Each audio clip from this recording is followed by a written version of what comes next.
As you can see, yes, nanguha kog kalamunggay kay early this morning. Nanguha kog kamunggay kay mag gulay kutsetche. This among para among pamahaw.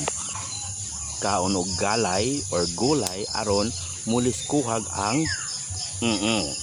yes, mauna siya. So, kuhag tangad, panakot humot mong ang lemongrass. Mao dyan ay kasagaran ibutang basta magsabaw. Then ayan na tingnan yung mga Ripa Pips. Ang sarap talaga, makulay ang buhay pag gulay ayan. Ang kalamunggay at okra nilagay ko na.